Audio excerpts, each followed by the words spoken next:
Предвремените избори за градоначалник во Штип може да ги остават без лекови пациентите во Штипската клиничка болница. Во време кога бројот на хоспитализирани расте, се трошат последните количини на антибиотици, а не се знае дали до крајот на годината ќе бидат доволни реагенсите за крвни анализи кои се неопходни за ковид пациентите.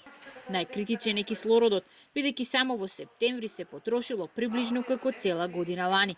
Се расипали и некои од регулаторите на боците за кислород, неопходни за одредување на дозите на пациентите, но поради забраната за јавни набавки и итноста, за нив ќе се бараат донации. Проблем до крајот на годината може да се јави и со заштитната медицинска опрема за вработените. Сега стоиме добро, меѓутоа ние не знаеме како ќе биде ситуацијата после месец ден. Ние се надеваме дека ќе успееме да дојдеме до периодот после изборите каде што ќе се продолжиме, меѓутоа сметам дека за секој случај би требало да имаме некои дописи и објаснување, ако се доведеме во ситуација да мораме нешто итно да набавиме, да бидеме ослободени од врската, се со цел да ги почитуваме законите и да продолжиме непречено да се вршиме нашата работа. Според изборниот законник, од распишување на изборите до нивното официјално завршување не треба да се трошат буџетски средства и да има нови вработувања.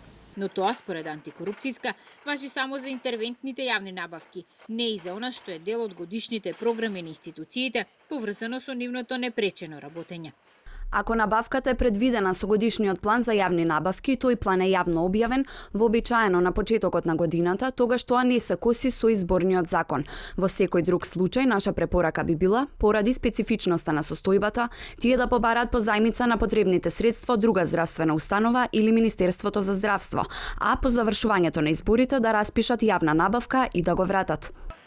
За Георгиев позајмицата е можно, но не и веројатно решение, бидејќи сега сите здравствени установи ги трошат истите лекови, па никој нема залихи. Од одговорот што официјално ќе го добијат од антикорупционерите, ќе зависи и каква подршка ќе бараат од Министерството за здравство. И тоа е една од опциите, некојаш сме го правеле, да речеме во други околности со позајмица доека не заврши нешто, меѓутоа е прашање дали ние во тој момент ќе имаме од кого да позајмиме, бидејќи претпоставам дека кај сите болници тие работи се брзо трошат и дали ќе можат да не излезат во пресет на нашите барања.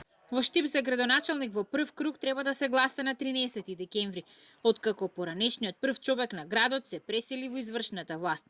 Рокот за поднесување кандидатури е 7 ноември, иако од опозицијата најавија дека од понеделник ќе разгледуваат и опцијата поради есенскиот бран заболени да побараат одложување на изборите.